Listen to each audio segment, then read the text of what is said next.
Olá, irmão e irmã, amigo, amiga, meu nome é Saulo, sou professor de EBD e vou apresentar para vocês a lição número 6 da revista número 63, revista Palavra e Vida. É uma revista que é publicada pela Convenção Batista Fluminense, ela é distribuída de forma gratuita pela internet, dentre outras formas. Ela está disponível no site batistasfluminense.org.br. Essa revista ela foi escrita pelo pastor Samuel Mori de Aquino, tem como título Motivações Cristãs, são estudos em 1ª e 2ª Pedro, e essa sexta lição fala do capítulo 3 de 1 Pedro, nosso texto básico, e tem por título Chamados para Fazer a Diferença. Bom, o assunto desse capítulo 3 de 1 Pedro é submissão de forma geral, né? Como crentes novos convertidos, vivendo numa terra estranha, numa terra diferente, ainda com toda a cultura do judaísmo, aquele povo que estava ali espalhado pelo que a gente chama hoje de Turquia, vivia algumas experiências conflitantes. Por um lado, não sabiam como tomar suas decisões, como se posicionar frente às coisas do dia a dia. Por outro, provavelmente pelas aplicações do capítulo aqui, existiam esposas com maridos crentes e elas não queriam se converter ou não tinham se convertido. Haviam esposas convertidas com maridos não crentes. Enfim, havia uma série de situações ali e Pedro resolve dar alguns conselhos para aqueles novos crentes, aquelas pessoas, se portarem em sociedade, no lar e no reino. Então, pastor Samuel nos dividiu a lição aqui nessas três linhas de ação, nesses três ambientes. Como um crente, um convertido, deve se portar no lar, no reino e na sociedade, no lar, na sociedade, no reino, né? De dentro para fora, vamos dizer assim, de um ambiente mais restrito para um ambiente mais abrangente. Essa como é que se diz, progressão, ela fica evidente no texto de Pedro, do apóstolo Pedro. Vou ler para os irmãos então, 1 Pedro 3, o capítulo todo, de 1 a 22. Mulheres, sede vós igualmente submissas a vossos próprios maridos, para que, se ele ainda não obedece à palavra, seja ganho sem palavra alguma por meio do procedimento de sua esposa, a observar o vosso honesto comportamento cheio de temor. Não seja adorno da esposa o que é exterior, como frisado de cabelos, adereços de ouros, aparato de vestuário. Seja, porém, um homem interior, do coração unido ao incorruptível trajo de um espírito manso e tranquilo, que é de grande valor diante de Deus. Pois foi assim também que a si mesmas se ataviaram outrora as santas mulheres que esperavam em Deus, estando submissas a seu próprio marido, como fazia Sara, que obedecia a Abraão, chamando-lhe de Senhor, da qual vós vos tornastes filhas, praticando o bem e não temendo perturbação alguma. Marido, vós, igualmente, vivei a vida comum do lar, com discernimento, e tendo consideração para com a vossa mulher, como parte mais frágil, tratai-a com dignidade, porque sois, juntamente, herdeiros da mesma graça de vida, para que não se interrompam as vossas orações.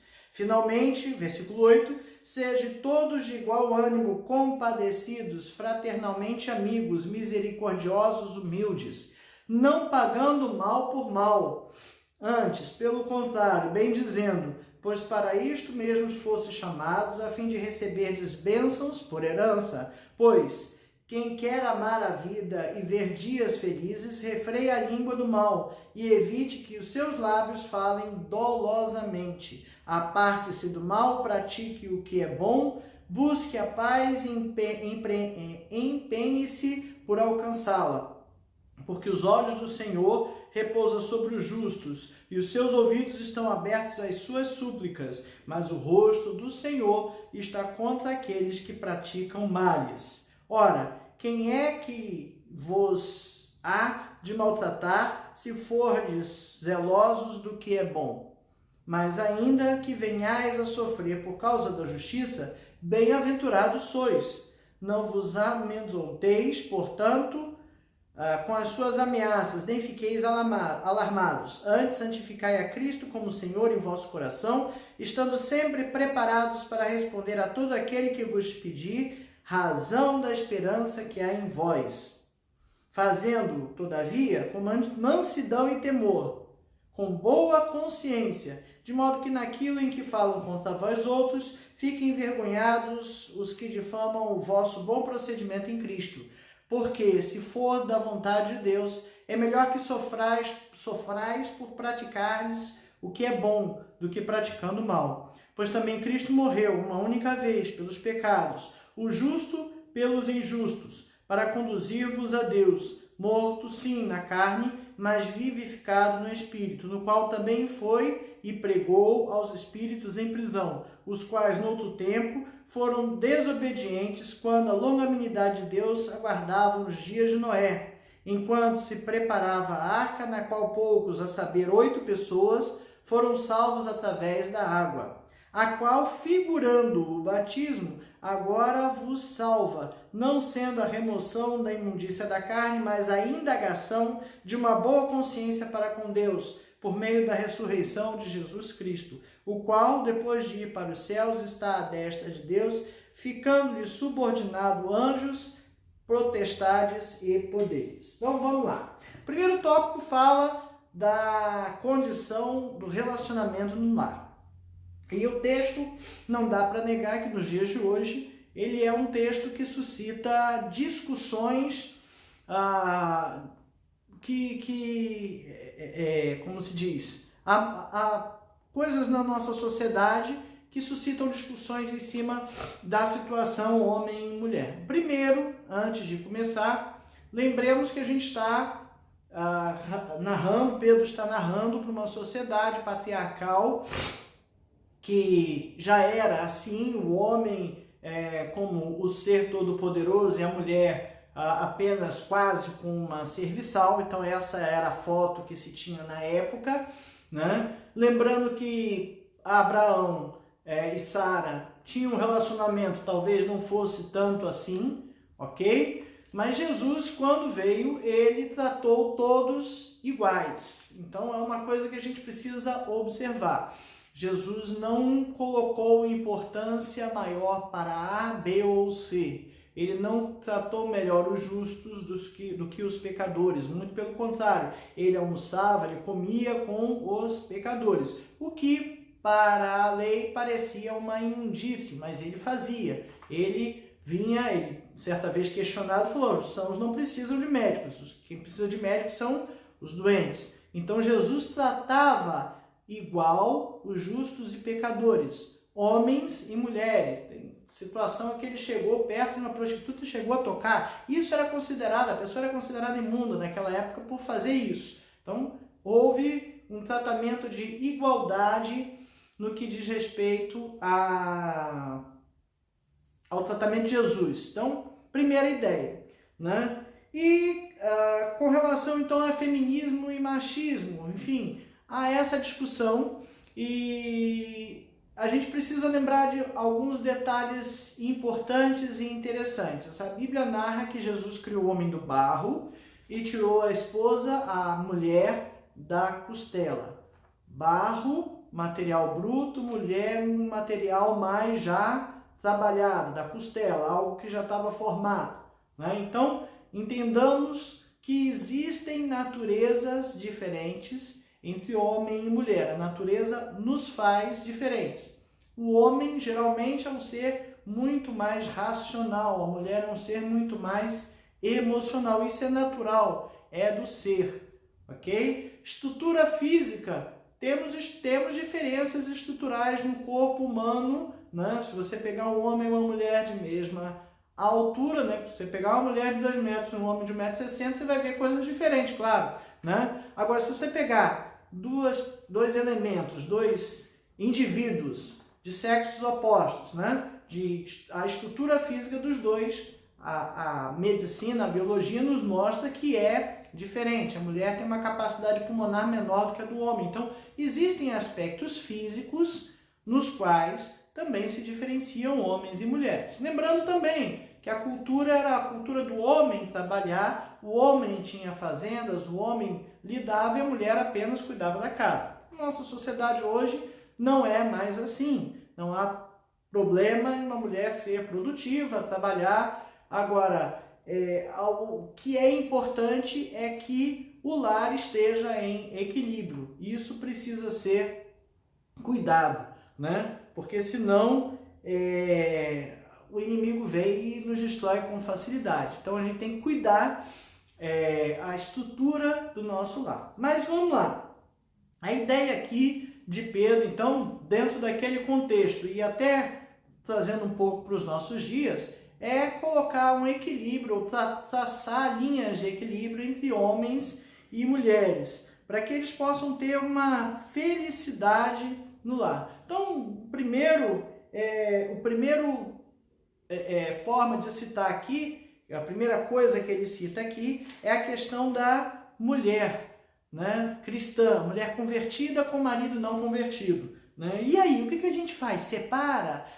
Não vou mais conviver? Enfim, né? O que Pedro está dizendo? Não, trate normalmente, continue submisso, ou seja, o relacionamento que existia que continue existindo da mesma forma, né? Para que o marido se converta pelas ações e não por necessariamente pregar o evangelho, né, da forma ali com palavras. Então, aqui tem alguns subtópicos, ele coloca a esposa cristã através de suas atitudes. Os versículos, então, 1 e 2 citam essa questão. É a necessidade da mulher testemunhar dentro do seu ambiente, para que o marido venha a conhecer Cristo no ambiente assim.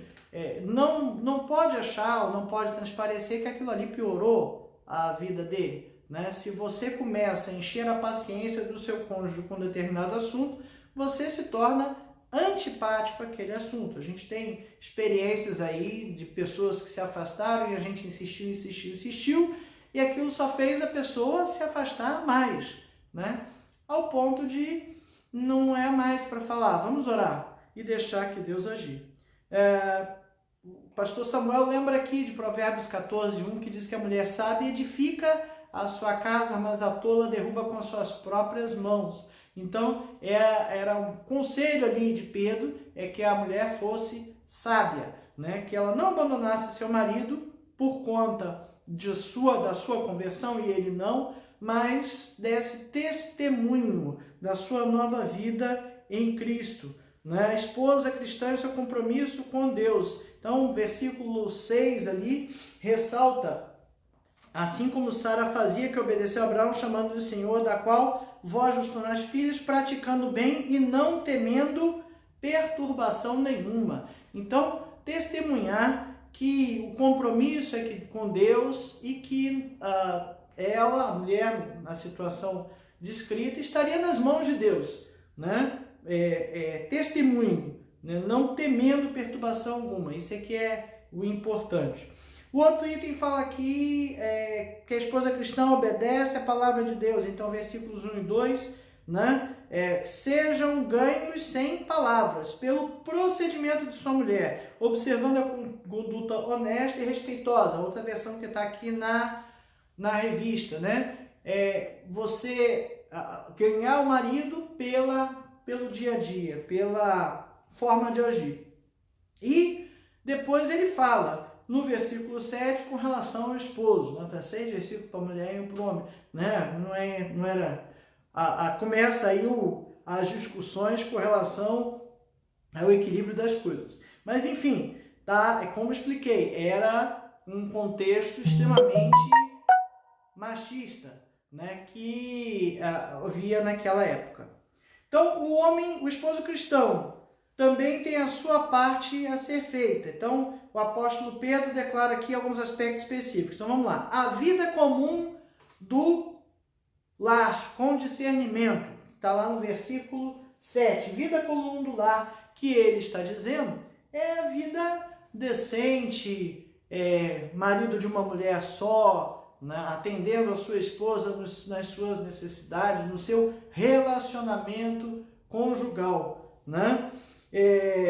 Dentro do escopo de intimidade ali, Pedro está dizendo para que continue o seu relacionamento. Se o marido se converteu e a mulher não, ou se os dois se converteram, isso não impede o relacionamento íntimo do casal. Não tem nada a ver, né? Tendo consideração para com a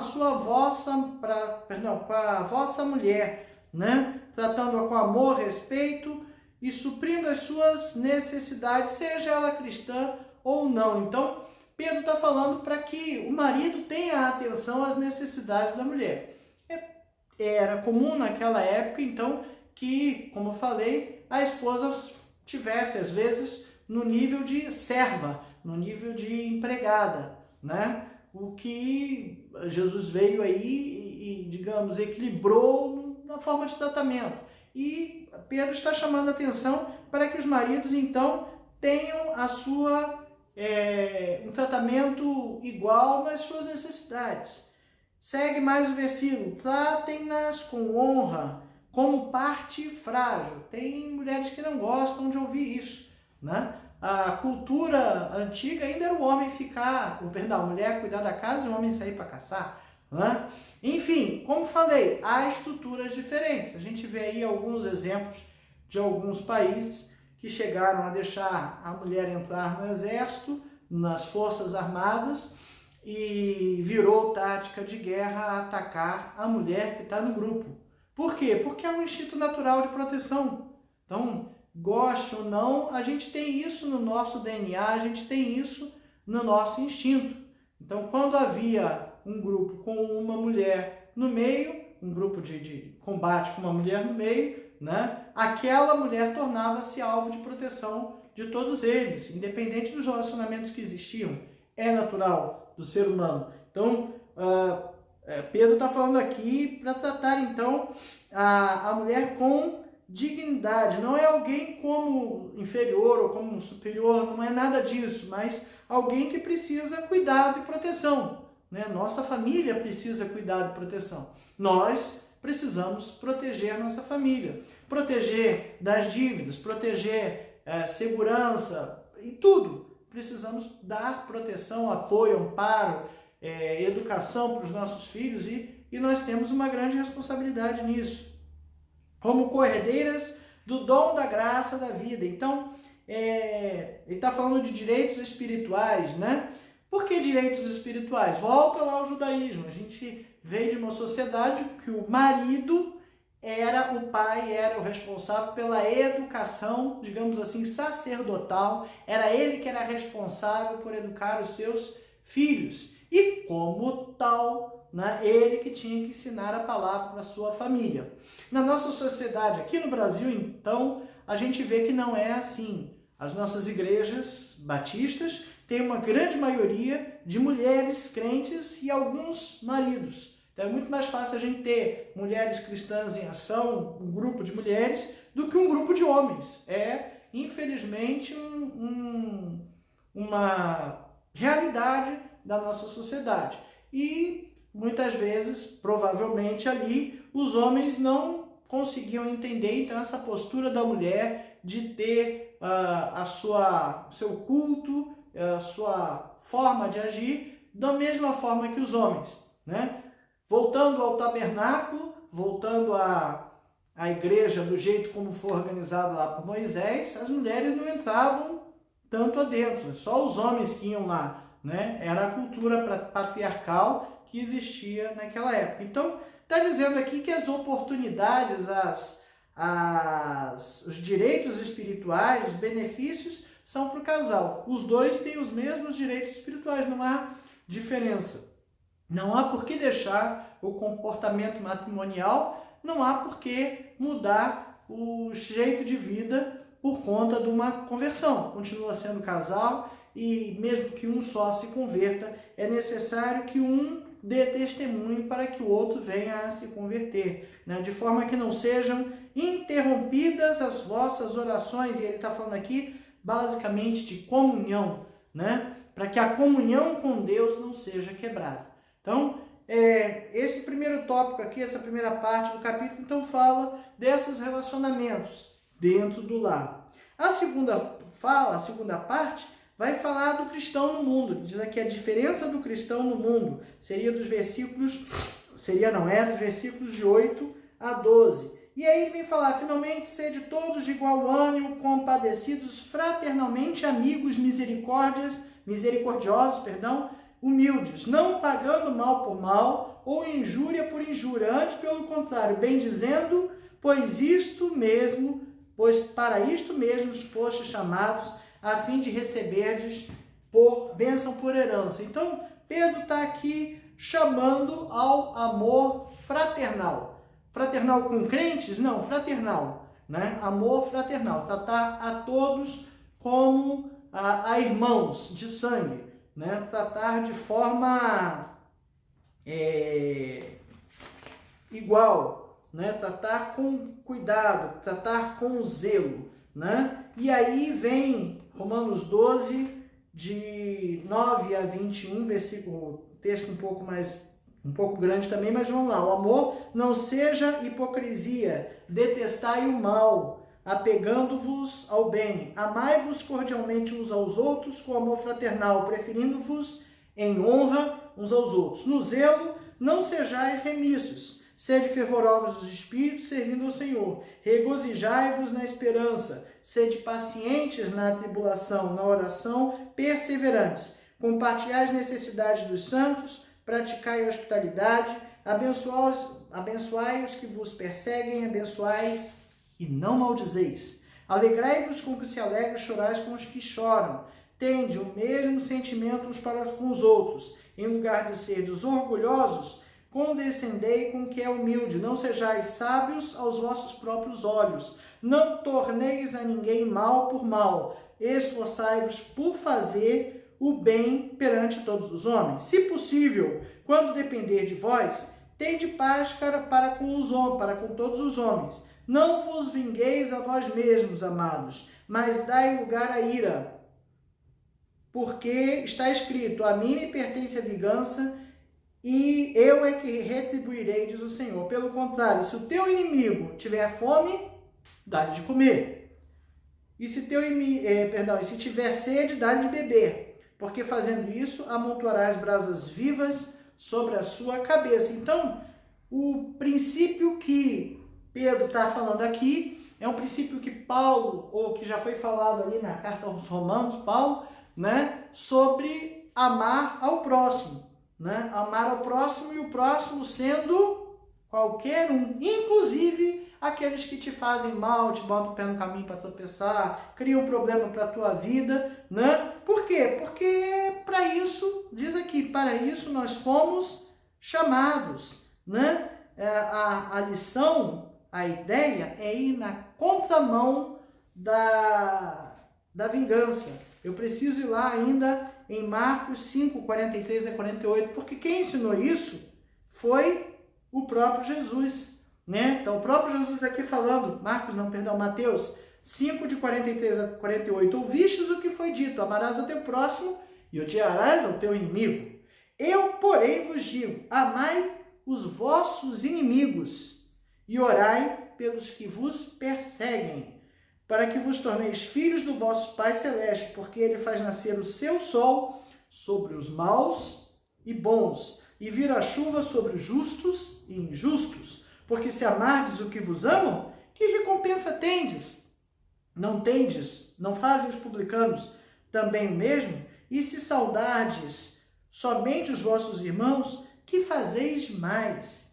Não fazem os gentios também o mesmo? Portanto, sede vós perfeitos, como perfeito é o vosso Pai. Jesus nos chama à perfeição. E Pedro está lembrando algo que Paulo também reforçou. Paulo não viveu com Cristo, mas está reforçando e falando a mesma coisa. Amar os inimigos. Porque os amigos a gente já ama, já é natural. E não há uma recompensa, não há, digamos assim, nenhum esforço, nada demais nisso. Nós fomos chamados para fazer a diferença. Fomos alcançados pelo Evangelho de Cristo para sermos luz da terra e sal da terra e luz do mundo, né? Sal para salgar e faz a diferença na comida, é a luz para iluminar o ambiente escuro, né? Então, temos que fazer a diferença. Uma lâmpada num quarto escuro faz toda a diferença. O sal na comida faz toda a diferença. E nós fomos chamados para isso, para ser sal da terra e luz do mundo, para fazermos essa diferença. Precisamos, então, agir dessa forma. Então, a gente acabou de falar do lar, né? O crente do lar, ele fala que é a diferença do cristão no lar. O segundo, a diferença do cristão no mundo. E o terceiro, a diferença do cristão para o reino. E quando a gente fala de reino, eu gosto de esclarecer que o conceito de reino é algo muito maior. Reino não é a minha igreja local, não é a minha denominação, não é a igreja no Brasil, no mundo, ou a igreja A, B ou C. Essas são divisões que nós colocamos por entendimento e respeito e prestar culto de uma forma que nos identificamos, ok? A igreja de Cristo, o reino de Cristo é algo muito maior, é algo que pega todos os crentes, todos os convertidos, todos os salvos, do passado, do presente e do futuro. Não temos como dizer quem é, quem não é, quem julga é Deus, né? Cada um no seu coração segue aquilo que entende. O que eu costumo dizer sempre, busque a Bíblia, busque na Bíblia tudo o que é dito, né? O que eu estou falando, confira nas Escrituras. Hoje a gente tem esse acesso, isso é maravilhoso, né? Porque a palavra de Deus é a Bíblia. E nela nós temos tudo aquilo que precisamos para seguir a Cristo.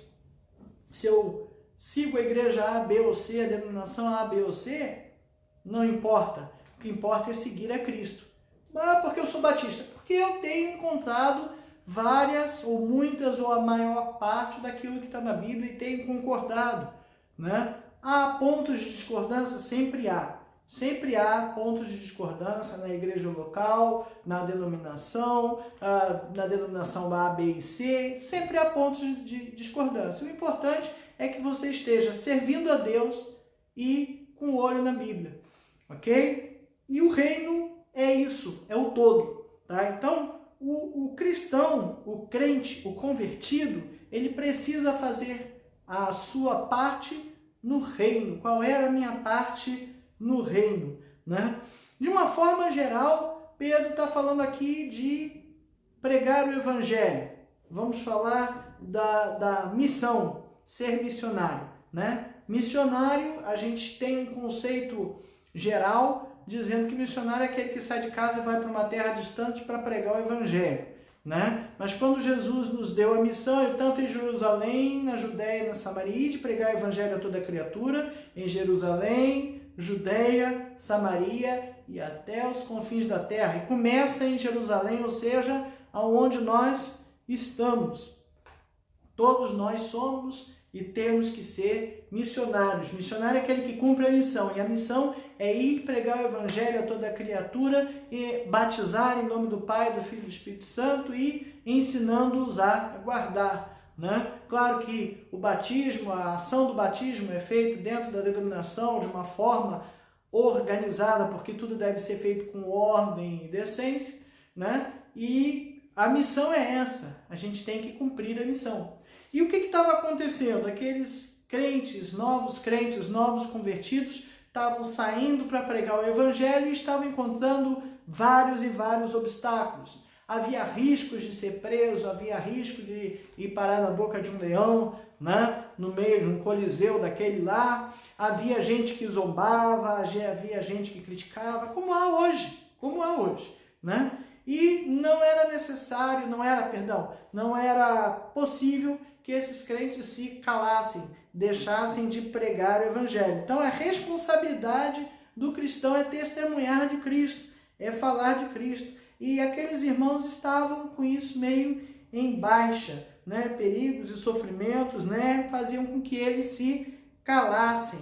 Mas isso não era possível. Então, era necessário lá testemunhar, né, de forma ousada e corajosa. Assim como nos dias de hoje, é necessário testemunhar de forma ousada e corajosa. Né? Acontece algo de bom na sua vida, chega algum, pô, que sorte. Pois é, sorte, né? Poxa, tive muita sorte. Que sorte o quê?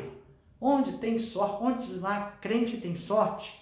Né? Crente tem Deus. E tudo que acontece na nossa vida é porque Deus está ali conosco, nos apoiando. Né?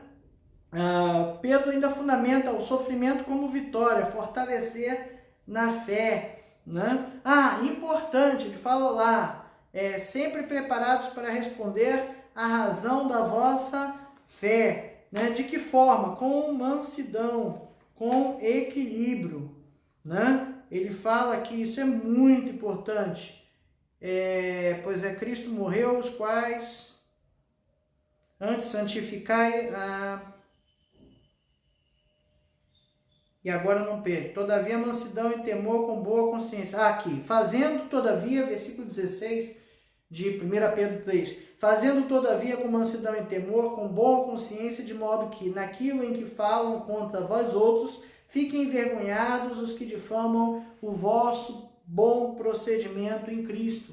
Fazendo com temor, fazendo com mansidão, fazendo com respeito. Não há necessidade de afrontar para eu defender a minha posição. Se bem que muitos por aí usam essa artimanha, essa postura de afrontar. Né? Aí lá pelo versículo 18 vem falar da morte de Cristo e da sua vitória sobre o inimigo. Né? E aí há algumas discussões dizendo lá que Jesus o texto se refere espíritos antigos, né? Então vamos lá. Pois também Cristo morreu, versículo 18, uma única vez pelos pecados, os justos pelos injustos, para conduzirmos a Deus morto, sim na carne, mas vivificado no Espírito, no qual também foi e pregou aos espíritos em prisão, os quais noutro tempo foram desobedientes, quando a longanimidade de Deus aguardava os dias de Noé. Então ele está falando especificamente daquelas pessoas que estavam lá no tempo de Noé, né? Quando Deus destruiu o mundo pelo dilúvio, e que as pessoas ouviam falar que haveria uma grande destruição e era necessário se converter dos seus maus caminhos, e as pessoas não ouviram. Né? Então Deus trouxe a juízo naquele tempo. Claro que a construção da arca deve ter demorado uns 70, 80 anos, era uma obra muito grande, só com a família, com 8, como é que se diz, fazendo isso e tendo que trabalhar, enfim, outras atividades. E aí é uma comparação bem bacana aqui, né? Que as pessoas que não aceitaram ali a mensagem de Noé morreram, foram sepultadas nas águas. E Noé e sua família, 8, foram salvas sobre as águas. Né? E aí Pedro faz uma comparação disso com o batismo, na qual poucos, a saber, 8 pessoas foram salvos através da água, a qual, figurando o batismo, ou seja, comparando com o batismo, fazendo um paralelo com o batismo, agora também vos salva. Calma, não o batismo salva, mas ele diz aqui, não sendo a remoção da imundícia da carne, não é o batismo um banho que vai tirar o pecado, não é isso. Mas a indagação de uma boa consciência para com Deus por meio da ressurreição de Jesus Cristo. Então, Pedro está explicando aqui que o batismo, ele é, como a gente sabe, uma pública profissão de fé. Eu estou dizendo que eu acredito naquilo, acredito em Cristo e que o seu sacrifício me salvou. E, publicamente, eu obedeço a Cristo, né, obedeço a Deus no seu mandamento de me batizar, dando-me pública profissão de fé. O batismo não salva, ok? Mas o fundamento do batismo aqui, a palavra batismo é sepultamento. E eu achei legal o paralelo de Pedro por isso, porque aquelas pessoas lá no dilúvio foram sepultadas na água. E quem esteve fora da água, na superfície, foi salvo, foi Noé e sua família. E agora, o batismo é uma pública profissão de fé, você é imerso na água, morto para o mundo e sai da água num simbolismo de estar uma nova vida, né, salvo com Cristo a partir de um determinado momento. Claro que é o momento exato, aí são outras discussões, né? A gente entende que o batismo não é o que salva, nem é o que limpa o pecado, como o Pedro acabou de falar aqui, mas é uma pública profissão de fé. No momento que você se converte a Cristo, você decide seguir a Cristo, a partir daquele momento você já é justificado pelo sangue de Cristo, né? No momento que você aceita o sacrifício de Cristo e decide seguir, você está, a partir dali, justificado, passa a ser filho de Deus por adoção. E agora, como se comportar? É isso que Pedro vem falando aqui aos novos crentes. Então, o tema, para fechar aqui, o tema desse capítulo, o tema dessa lição é sujeição, né? A nova vida que nós, como crentes em Cristo, temos que viver, as atitudes que temos que ter perante o nosso dia a dia. No lar, dando testemunho para o cônjuge, dando testemunho para os filhos dando testemunho aos pais, né? E como cristãos, vivendo com harmonia. Não tem confusão? Tem confusão, todo lar tem, faz parte, mas nós precisamos lembrar que temos que viver de forma harmoniosa e prestando e fazendo dando um bom testemunho daquilo que a gente crê e acredita. No mundo, deixando de lado aquele comportamento de não vou perder nenhuma discussão, todas elas eu tenho que ganhar, né? Toda discussão tem que ser o que eu quero, não é assim, né? Jesus disse que se te baterem numa face, dá outra, né? Que não era para odiar os inimigos e sim orar por eles. Então, o comportamento do crente perante o mundo é um comportamento de amar os seus inimigos. Veja bem, não estou dizendo que é abaixar a cabeça e ser escravizado. Não.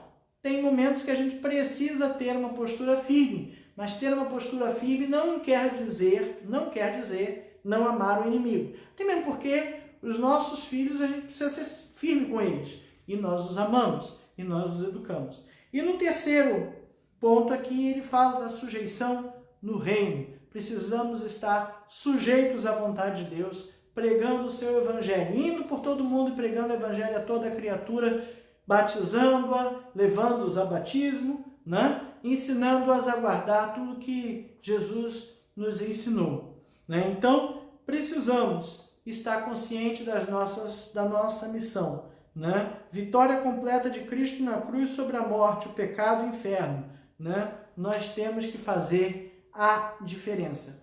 O crente no mundo tem que fazer a diferença. Sal da terra e luz do mundo. Que Deus nos abençoe e nos ajude a salgar a terra em que vivemos, a iluminar o ambiente que nós estamos, em casa, no nosso dia a dia e no reino de Deus. Obrigado, irmã, por nos acompanhar. Fique com Deus. Ore por esse projeto.